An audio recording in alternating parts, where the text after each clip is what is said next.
તો ત્યાં મિત્રો હમણાં જમવાનું થોડી વાર બંધ રાખશો. 1-2 વખત આપણે જમીશું. આપણી પહેચાન, આપણી ઓળખ ગુમાવી બેઠા છીએ. એ શેના કારણે ગુમાવ્યું છે તે પણ આપણે સંશોધન કરવું પડશે. હમણાં બંધ રાખશો થોડી વાર, 1 કલાક પછી આપણે કેટલાક ધર્મોમાં ચાલ્યા ગયા, કેટલાક સંગઠનવાદમાં ચાલ્યા ગયા, કેટલાક પક્ષ પાર્ટીમાં ચાલ્યા ગયા, જેનાથી આદિવાસી સમાજ ટુકડા થઈ ગયો. જો આદિવાસી દરેક થવું છે તો આજે બધી વાતો કરે એ બધું છોડવું પડશે અને આદિવાસીની જાગા ઉપર આવવું પડશે. જો આદિવાસીની જાગા ઉપર આવશો અને એક થઈ વાત કરીશું તો આપણો હક અને અધિકાર આબાદ રહેશે. હું આપ સર્વ સમાજને એક વાત કહેવા માંગુ છું. આ ભારત દેશ નોન જ્યુડિશિયલ યા જ્યુડિશિયલ? ભારત દેશ જ્યુડિશિયલ છે કે નોન જ્યુડિશિયલ?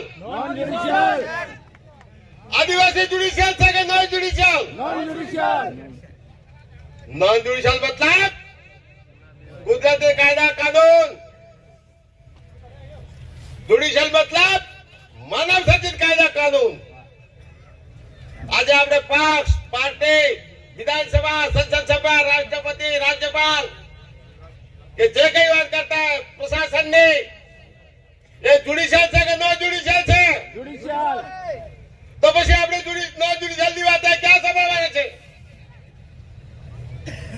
આપણે નોન જ્યુડિશિયલ માં વ્યવસ્થા કરવી પડશે કે ના કરવી પડે? તો કોણ કરે? કે પછી મત લઈ લઈને જઈવા કરે?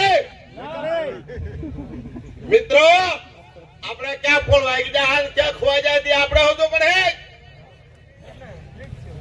આપણી વ્યવસ્થા આપણે ઉભી કરવી પડશે.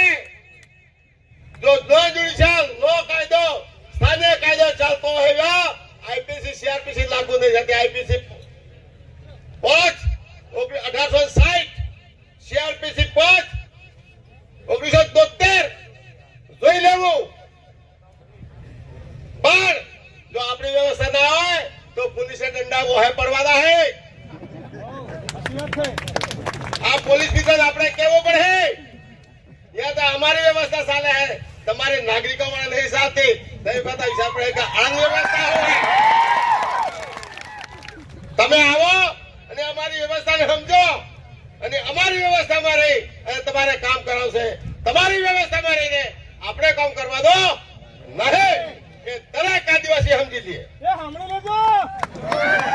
આ તરફ આપણે સંશોધન કહે છે, ચિંતન કહે છે અને શિબિરો વારંવાર યોજાય છે. સમય બહુ ઓછો છે. તે 3 એક મહાસમુદ્ર છે. તે 3 કા સંવિધાનની રીડ છે. મારા ઘણા સાથી મિત્રો કહી ગયા અને બધા એક એક શબ્દ મહત્વનો છે. આદિવાસી સમાજ સમજી જાય. અત્યારે આપણે શિક્ષણ પણ વિદેશીનું લઈ રહ્યા છે, વ્યવહાર પણ વિદેશીઓનો કરી રહ્યા છીએ. આપણી ચાલ સંગત, આપણો જીવન આપણે નાગરિકો વાળા થઈ ગયો. આપણે તો છોડી બીજું હે તને આપણે હતા, આપણે બાપ દાદા આપણે એમાં પોમ નાખી હતી, આપણે માથે વિફર જાય તને આપણે માથે ત્રાસ આવી ગયો.